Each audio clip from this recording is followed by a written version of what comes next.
여러분은 누군가를 처음 만났을 때 어떤 점을 가장 먼저 보시나요?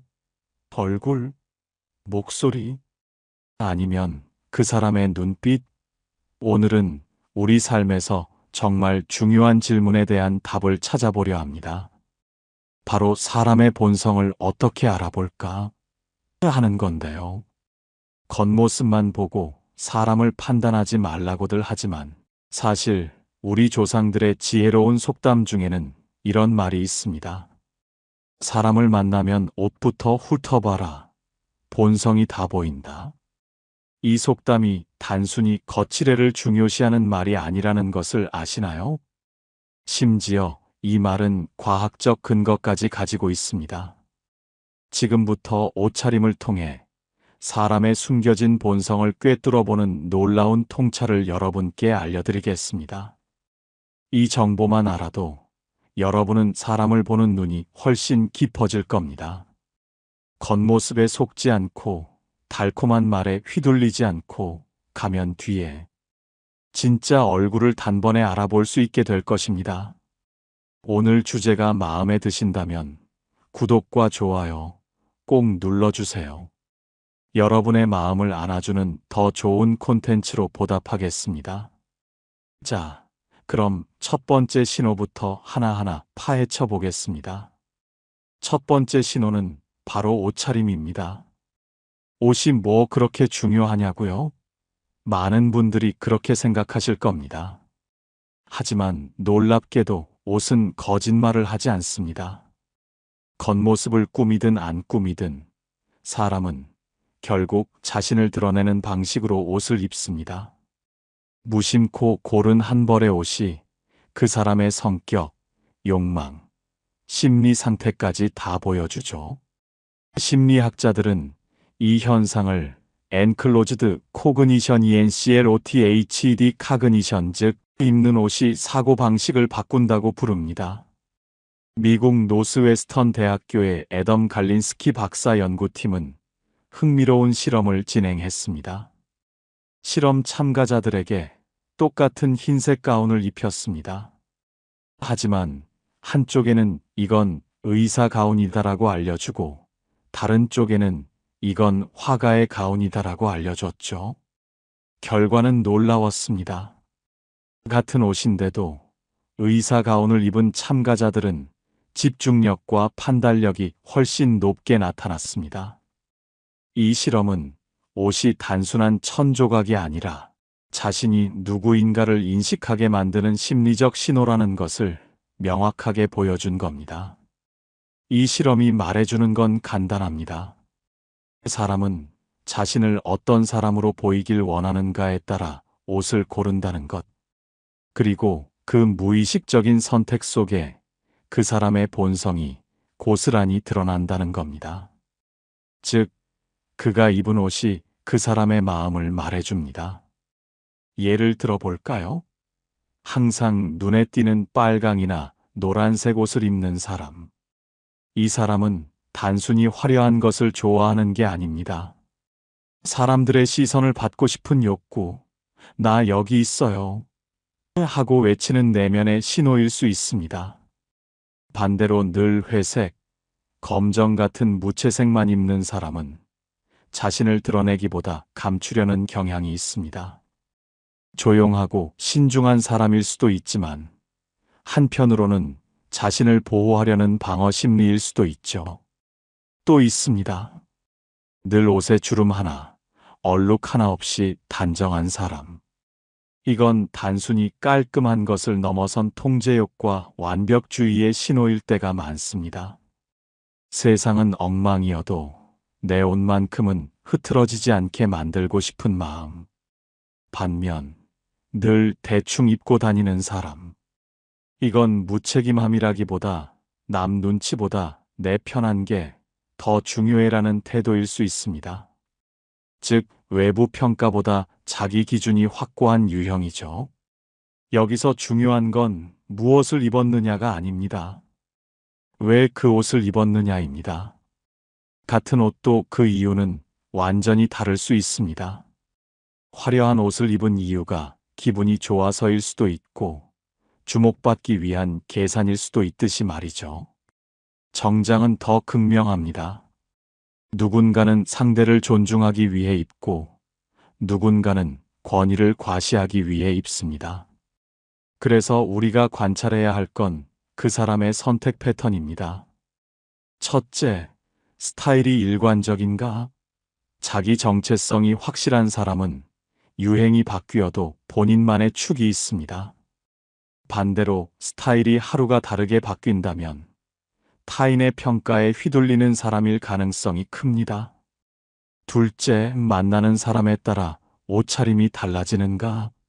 후배 앞에서는 아무렇게나, 윗사람 앞에서는 번지르르하게 차려입는다면 그건 상황이 아니라 이득을 기준으로 사람을 대하는 겁니다. 셋째, 타인의 말 한마디에 바로 옷이 바뀌는가? 그거 안 어울려 한마디에 다음 날부터 사라지는 옷.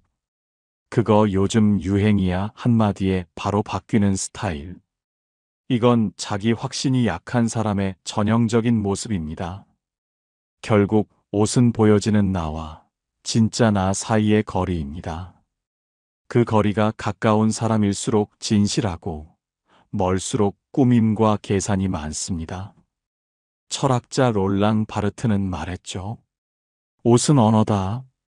사람은 옷으로 자신을 말한다. 맞습니다. 말은 얼마든지 꾸밀 수 있지만 매일 입는 옷은 무의식이 고릅니다. 이제부터 사람을 볼 때 그 옷이 예쁜가 보다 왜 저걸 골랐을까를 보세요. 그 한 벌의 옷이 그 사람의 본심을 가장 먼저 말해줍니다. 이것이 바로 사람의 본성을 알아보는 첫 번째 신호입니다.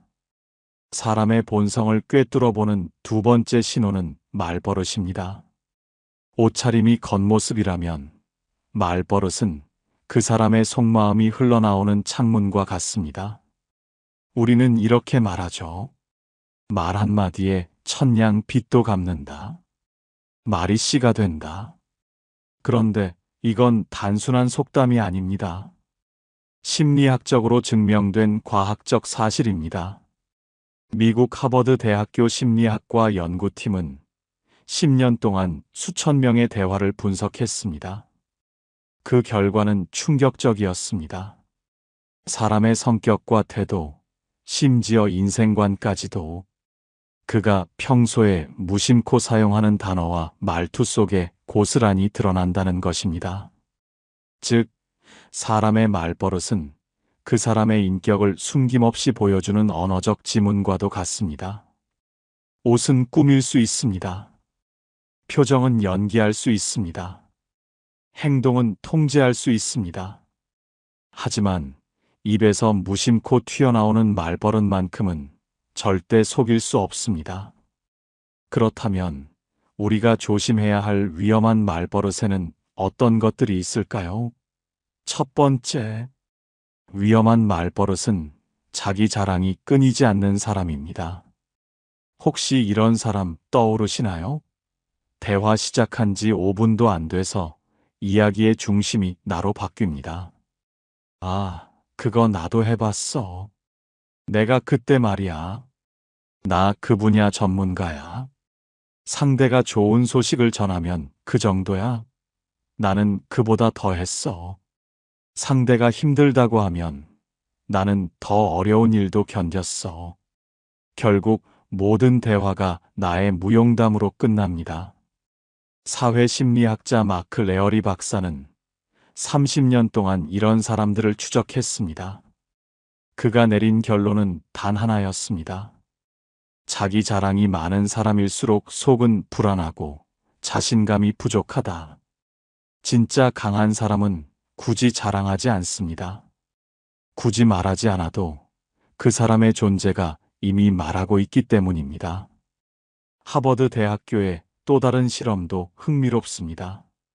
참가자들에게 다른 사람들과 자유롭게 대화하라고 지시한 뒤 그 대화를 녹음했습니다. 이후 참가자들이 얼마나 자기 자신에 대해 이야기했는지 분석했죠. 결과는 예상 밖이었습니다.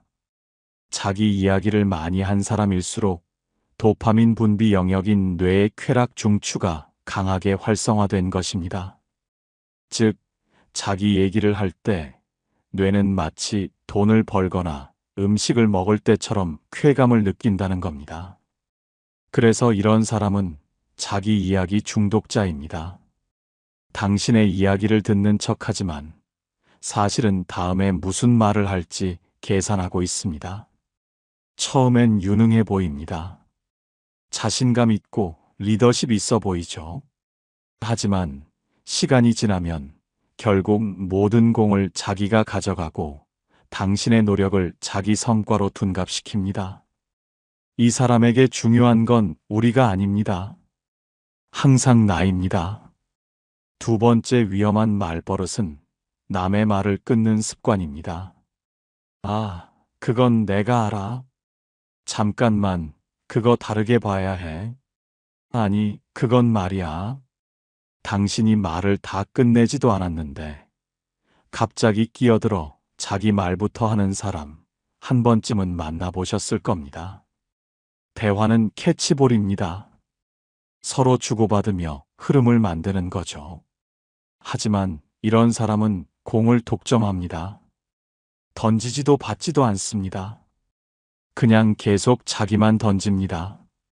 미국 조지타운 대학교의 데보라 테넌 교수는 20년간의 연구 끝에 이렇게 말했습니다.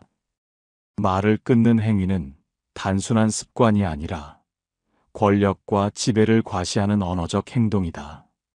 즉, 말버릇 하나가 나 너보다 위에 있어 라는 무의식적 선언인 셈입니다. 상대의 말을 끊는 사람일수록 자신이 대화를 주도해야 한다고 믿습니다. 그리고 상대를 동등한 존재로 보지 않습니다. 하버드 비즈니스 리뷰에서도 비슷한 실험이 있었습니다. 팀 회의에서 누가 몇 번 말을 끊는지 기록했더니 놀랍게도 직급이 높을수록 그리고 자기 중심적 성향이 강할수록 타인의 말을 자주 끊는 경향이 나타났습니다. 즉, 말버릇 하나로 그 사람의 권력욕과 성격까지 드러난다는 거죠. 혹시 주변에 이런 사람 있으신가요? 당신이 말하려는 순간 그건 말이야 하며 끼어드는 사람. 그 사람은 당신을 존중하지 않습니다. 당신의 생각은 들을 가치가 없다고 여기는 겁니다. 말버릇은 그 사람의 내면을 숨김없이 비춥니다. 습관처럼 튀어나오는 한마디 속에 그 사람의 성격, 불안, 욕망이 다 들어 있습니다. 누군가와 대화할 때 말투를 유심히 들어보세요. 그가 어떤 단어를 자주 쓰는지, 누구의 말을 자주 끊는지, 그리고 어떤 순간에 나를 내세우는지. 그게 바로 그 사람의 본성을 읽는 두 번째 신호입니다. 세 번째 신호는 겸손입니다. 겸손이라니 의외죠? 보통 우리는 겸손을 미덕이라고 배웠습니다. 겸손한 사람은 신뢰가 가고 교만한 사람은 피해야 한다고 말이죠. 그런데 세상에는 진짜 겸손한 사람과 겸손한 척하는 사람이 있습니다. 겉으로 보기엔 비슷하지만 속은 완전히 다릅니다. 스탠퍼드 대학교 심리학과 연구팀은 겸손한 말투에 숨겨진 진짜 심리를 분석했습니다. 참가자들에게 자기소개를 하게 한 뒤 자신을 어떻게 표현했는가를 정밀 분석했죠. 놀라운 결과가 나왔습니다. 겸손한 척을 하는 사람일수록 칭찬에 더 민감하고 자신이 평가받는 순간을 더 즐긴다는 겁니다. 즉, 저는 뭐 별거 아닌데요. 운이 좋았을 뿐이에요. 아, 저는 아직 멀었어요. 이런 말들은 진짜 겸손이 아니라 칭찬을 더 받기 위한 전략적 겸손일 수 있습니다. 이걸 심리학에서는 겸손 마케팅이라고 부릅니다. 대표적인 예가 이런 겁니다. 아, 요즘 너무 바빠서 힘들어요. 인터뷰랑 강연 요청이 너무 많네요. 제가 요리를 너무 못해서요. 근데 또 가족들이 맛있다고 하네요. 겸손한 척하면서 실제로는 자랑을 흘리고 있는 겁니다. 미국 하버드 대학교의 에이미 커디 교수는 이런 가짜 겸손을 하는 사람들의 공통점을 한 단어로 정리했습니다. 불안. 자신감이 없기 때문에 겉으로는 자신을 낮추지만 속으로는 인정과 칭찬을 갈망합니다. 그래서 칭찬을 들으면 아니에요 하면서도 눈빛은 반짝입니다. 입꼬리는 미세하게 올라갑니다. 더 듣고 싶다는 무의식의 신호죠. 반면 진짜 겸손한 사람은 다릅니다. 칭찬을 들으면 감사합니다. 한마디로 끝냅니다. 불필요한 부정을 하지 않습니다. 스스로의 가치를 이미 알고 있기 때문입니다. 진짜 겸손은 자신을 깎아내리는 말이 아니라 상대를 존중하는 태도에서 나옵니다. 영국 옥스퍼드 대학교의 행동경제학 실험에서도 비슷한 결과가 나왔습니다. 참가자들에게 칭찬을 받았을 때의 반응을 비교했더니 아니에요. 저는 못해요 라고 부정하는 사람보다 감사합니다. 당신 덕분이에요 라고 답한 사람이 오히려 더 겸손하고 매력적으로 평가됐습니다. 즉, 진짜 겸손은 부정이 아니라 인정에서 나온다는 겁니다. 스스로의 능력을 부정하지 않고 타인의 공을 함께 인정할 줄 아는 태도, 그게 바로 성숙한 겸손입니다. 겸손한 척하는 사람의 특징은 명확합니다. 하나, 칭찬을 거부하면서도 계속 기다립니다. 둘, 자신을 낮추는 말 뒤에는 반드시 자랑이 숨어 있습니다. 셋, 상대가 자신을 칭찬하지 않으면 서운해합니다. 넷, 겸손을 이용해 분위기를 통제하려 합니다. 이들은 겸손이 아니라 조종을 합니다. 상대의 반응을 유도하고 칭찬을 스스로 끌어내려 합니다. 진짜 겸손은 조용합니다.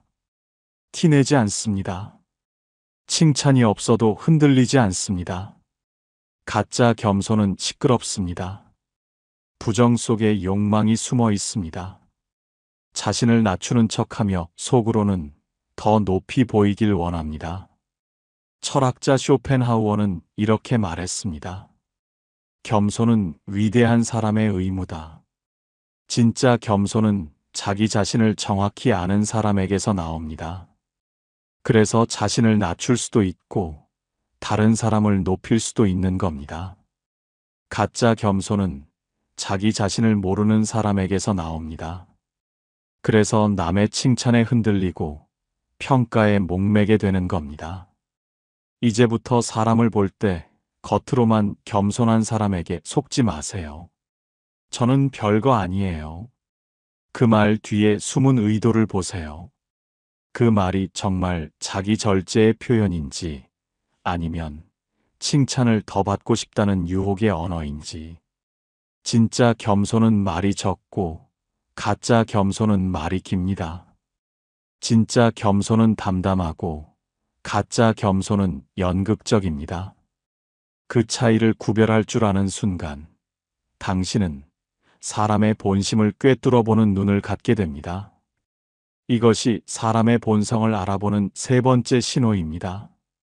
네 번째 신호는 시선입니다. 사람의 눈은 거짓말을 하지 않습니다.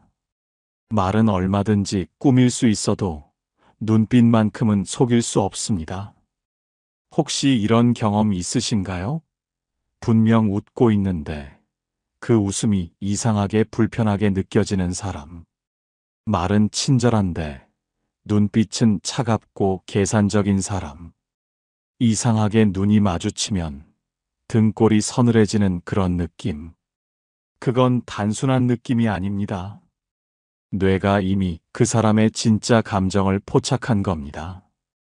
미국 프린스턴 대학교 심리학 연구팀은 사람들이 타인의 눈을 볼 때 0.1초 만에 신뢰 여부를 판단한다는 걸 밝혀냈습니다. 불과 0.1초, 1초 말 한마디 나오기도 전에 우리의 뇌는 상대의 눈빛을 보고 이 사람 믿을 만한가? 그를 이미 결정하고 있습니다. 그럼 어떤 눈빛에서 사람의 본심이 드러날까요? 첫째, 눈을 피하는 사람. 이건 단순히 부끄러움의 문제가 아닙니다. 하버드 대학교의 사회인지 실험에 따르면 타인의 시선을 회피하는 사람은 자기 감정을 숨기려는 경향이 강했습니다. 특히 죄책감, 거짓, 불안을 느낄 때 무의식적으로 눈을 피합니다. 그래서 상대가 이야기를 하다가 갑자기 눈을 내리거나 시선을 돌린다면 그건 감정이 흔들리고 있다는 신호입니다. 둘째, 눈을 너무 오래 응시하는 사람. 눈을 피하는 것도 나쁘지만 계속 눈을 바라보는 건 좋은 거 아니야? 그렇게 생각하기 쉽지만 아닙니다. 스페인 마드리드 대학교의 행동심리 실험에서 시선을 과하게 유지하는 사람은 상대에게 심리적 압박감을 주려는 경향이 있었습니다. 즉, 눈으로 지배하려는 사람인 거죠. 이런 사람은 대화 중에도 시선을 무기처럼 사용합니다. 상대를 불안하게 만들고 우위에 있다는 인상을 심어줍니다.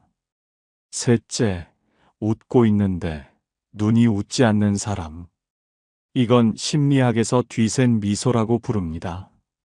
진짜 웃음은 입꼬리뿐 아니라 눈 주변 근육까지 함께 움직입니다. 하지만 가짜 웃음은 다릅니다. 입만 웃고 눈은 그대로입니다. 즉, 표정은 친절하지만 감정은 따로인 사람. 이런 사람은 감정을 감추거나 조종하는데 능숙한 유형입니다. 흥미로운 실험도 있습니다. 캘리포니아 대학교의 연구진은 피험자들에게 정직하게 대답하라는 조건과 거짓말을 해도 된다는 조건을 각각 주었습니다. 그 후 미세 표정 분석 장비로 관찰한 결과 거짓말을 할 때 사람들의 눈동자가 미세하게 흔들리고 눈 깜빡임 횟수가 증가했습니다. 눈은 신체 중에서도 가장 즉각적으로 감정에 반응하는 부위이기 때문입니다. 즉, 입은 거짓말을 할 수 있어도 눈은 순간적으로 진실을 고백합니다. 그렇다면 실전에서 사람의 눈을 어떻게 읽을 수 있을까요? 대화 중 시선을 자주 피하는가? 감정적으로 불안하거나 뭔가 숨기고 있을 가능성이 있습니다. 눈을 과하게 응시하는가? 권력욕이 강하거나 상대를 통제하려는 심리일 수 있습니다.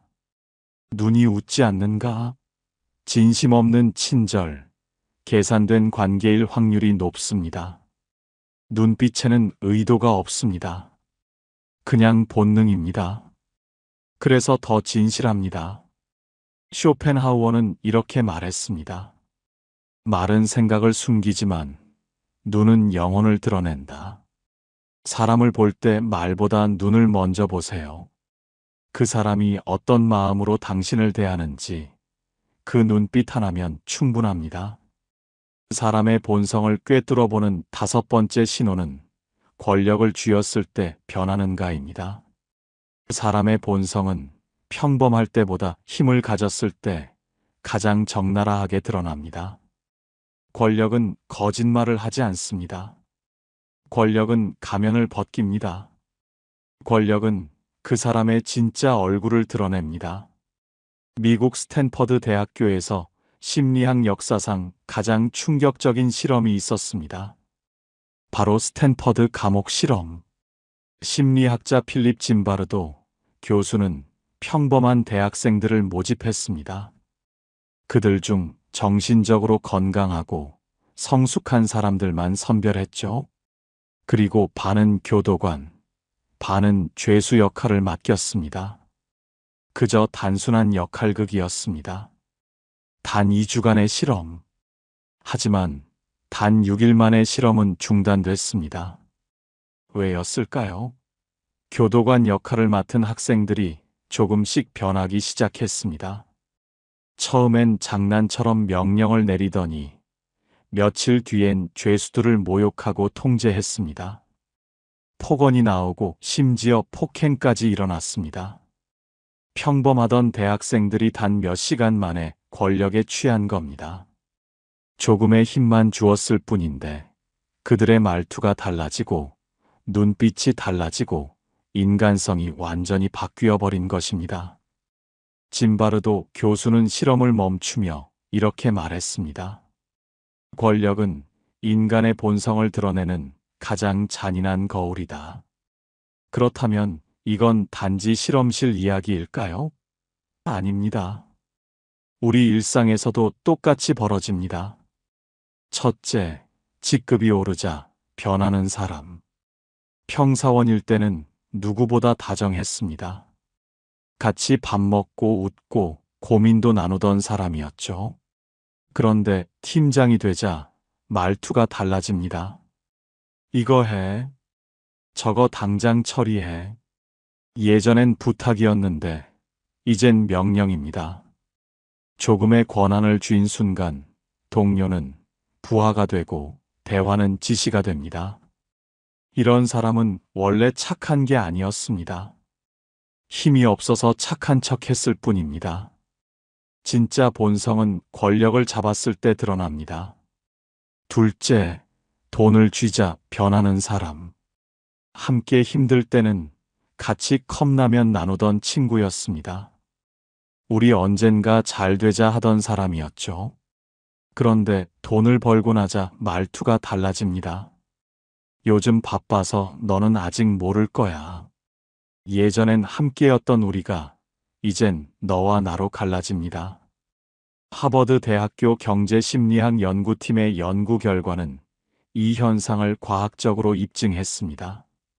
사람은 돈이 많아질수록 공감 능력이 급격히 줄어듭니다. 부유한 참가자들은 타인의 고통에 무감각해졌고 불편한 장면을 봐도 뇌의 감정 반응이 둔해졌습니다. 즉, 돈이 그들을 바꾼 게 아니라 돈이 그 안의 본성을 드러낸 것입니다. 셋째, 아주 작은 권한에도 변하는 사람. 직장에서 작은 프로젝트 리더가 되자마자 후배에게 고압적으로 굴고 모임에서 총무를 맡더니 돈으로 사람을 통제하려 하는 사람. 아이의 부모가 되자 사랑보다 통제를 앞세우는 사람. 심리학자 뒤 킨슬리 박사는 말했습니다.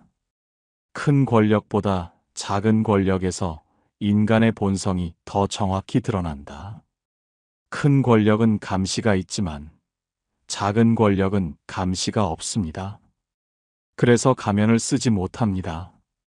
작은 자리에서도 변하는 사람이라면 큰 자리를 가지면 훨씬 더 위험해집니다. 권력은 시험입니다. 그 시험 앞에서 누군가는 겸손해지고 누군가는 오만해집니다. 누군가는 그 힘을 책임으로 쓰고 누군가는 그 힘을 쾌감으로 씁니다.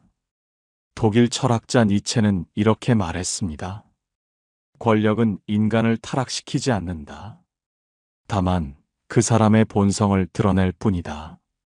그래서 사람을 볼 때 진짜 봐야 할 순간은 힘이 없을 때가 아닙니다. 조금의 권력을 쥐었을 때입니다. 그때 그 사람의 말투가, 눈빛이, 태도가 변하는지를 보세요. 작은 권력 앞에서 변하는 사람은 결국 어떤 권력을 쥐어도 당신을 지켜줄 사람이 아닙니다. 권력은 인간의 얼굴을 벗깁니다. 돈, 직위, 명예, 역할 그 어떤 형태로든 힘을 쥐었을 때 그 사람의 진짜 본 모습이 드러납니다. 그 모습을 본 순간 당신은 알게 될 겁니다. 아, 이 사람은 원래 이런 사람이었구나. 이것이 사람의 본성을 꿰뚫어보는 5번째 신호입니다. 이제 모든 신호를 알게 되었습니다. 다시 한번 정리하겠습니다. 첫 번째, 옷차림을 보세요. 그 사람이 왜 그런 옷을 입었는지 그 선택 뒤에 숨은 심리를 읽으세요. 두 번째, 말버릇을 들으세요. 무의식적으로 튀어나오는 말에서 진짜 본성이 드러납니다. 세 번째, 겸손한 척 하는지, 진짜 겸손한지 분별하세요. 가짜 겸손 뒤에는 인정 욕구와 불안이 숨어 있습니다. 네 번째, 시선을 읽으세요. 말은 거짓말을 해도 눈은 진실을 고백합니다. 다섯 번째, 권력을 쥐었을 때를 보세요. 작은 힘에도 변하는 사람은 더 큰 힘을 가지면 위험해질 수 있습니다. 사람을 만날 때 이 다섯 가지 신호를 기억하세요. 겉으로 드러나는 모습만이 전부가 아닙니다. 그 뒤에 숨겨진 진짜 본성을 꿰뚫어보는 지혜로운 눈으로 여러분의 삶이 더욱 풍요로워지기를 바랍니다.